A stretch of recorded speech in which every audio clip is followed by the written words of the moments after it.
상생의 개념은 오행과 음양의 상호작용을 통해 기운이 어떻게 순환하고 변화하는지를 이해하는 데 중요한 핵심 요소입니다. 명리학을 깊이 있게 이해하기 위해서는 기운의 움직임과 상생, 그리고 상극의 원리를 세밀하게 살펴보아야 합니다. 1. 왕의 개념. 왕은 특정한 기운이 매우 강하게 활성화된 상태를 의미합니다. 이것은 명리학에서 매우 중요한 개념이며, 이러한 왕한 상태는 여러 가지 방식으로 형성될 수 있습니다. 각각의 경우를 자세히 살펴보겠습니다. 생을 받아 왕해진 경우, 특정 기운이 다른 요소로부터 생을 받으면 그 기운은 강해지며 이를 왕하다라고 표현합니다. 이 강해진 기운은 다시 다른 요소에게 생의 영향을 줄 수 있게 됩니다.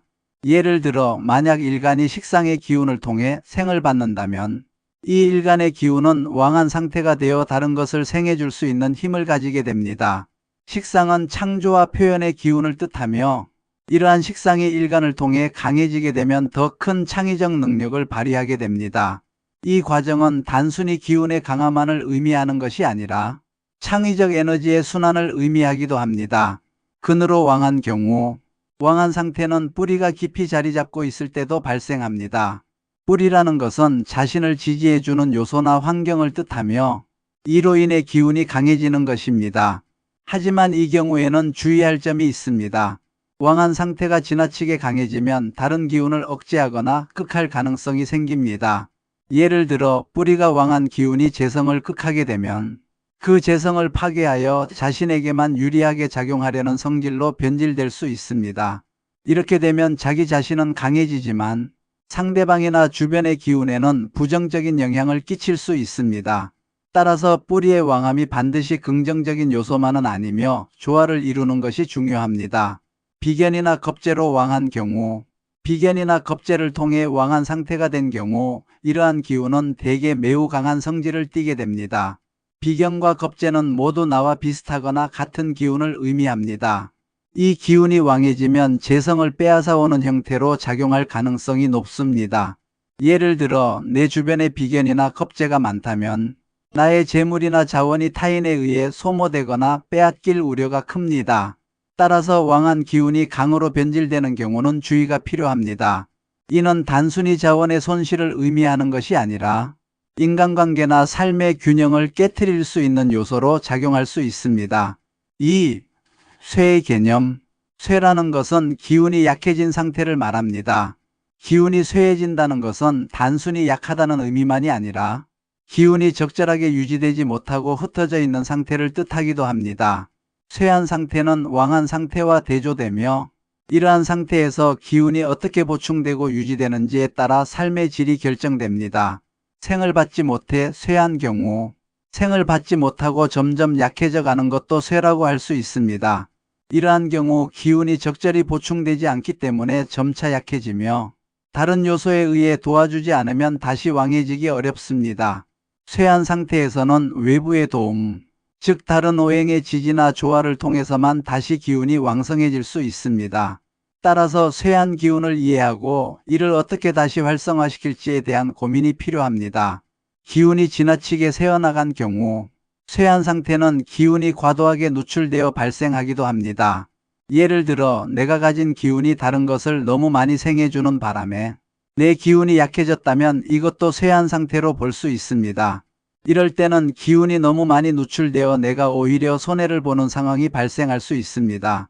이러한 상황에서는 내 기운을 적절히 보존하고 필요한 경우에는 다른 기운을 받아들이는 것이 중요합니다.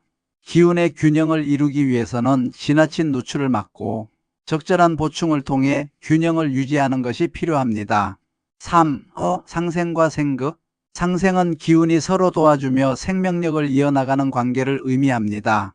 오행에서는 목, 화, 토, 금, 수라는 5가지 기운이 서로를 도와주거나 극하는 관계를 맺고 있습니다. 예를 들어 목은 화를 생하고 화는 토를 생하는 식으로 서로 돕는 상생의 관계를 형성합니다. 이러한 상생의 과정은 단순한 생명력의 전달을 넘어 각 기운이 서로 어떻게 연결되고 상호작용하는지를 보여줍니다. 명리학에서 말하는 생극의 기본 원리는 모든 기운의 시작을 설명합니다. 처음에는 아무런 기운이 없던 상태, 즉 공에서 시작하여 우주의 변화로 인해 하나의 기운이 탄생하게 됩니다. 이것을 원기라고 부릅니다. 이 원기가 움직이면서 음과 양으로 나뉘고 이 두 기운이 다시 다양한 형태로 나누어져 현재의 세계를 형성하게 된 것입니다. 이러한 과정은 우주와 자연의 창조와 순환을 이해하는 데 있어서 매우 중요한 기초입니다. 4. 음양과 오행의 관계. 음양은 명리학에서 매우 중요한 개념으로 이 두 기운이 서로 만나 움직이면서 오행을 형성합니다.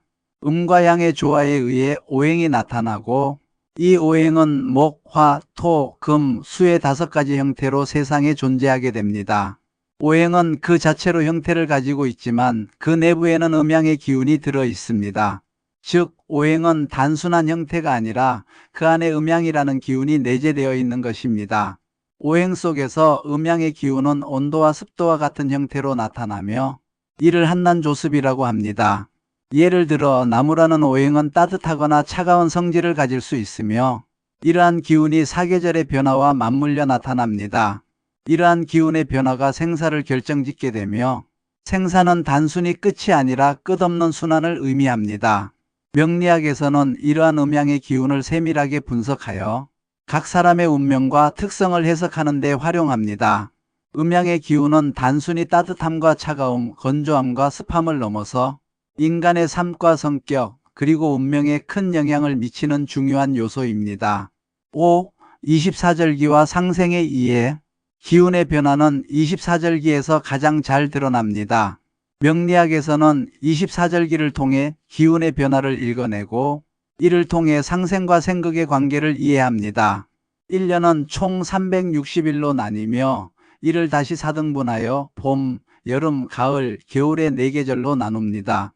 각 계절마다 기운은 서로 다르게 작용하며 이러한 기운의 변화에 따라 오행 간의 상생 관계도 달라지게 됩니다. 예를 들어 겨울에 해당하는 기운과 봄의 기운은 서로 다른 특성을 가지고 있으며 이 특성에 따라 상생의 방식도 변화합니다. 겨울의 기운은 수의 성질을 강하게 띠며 이는 다음 봄의 목을 생하는 중요한 기운이 됩니다. 봄에는 새로운 생명력이 탄생하며 이는 다시 여름의 화로 이어집니다.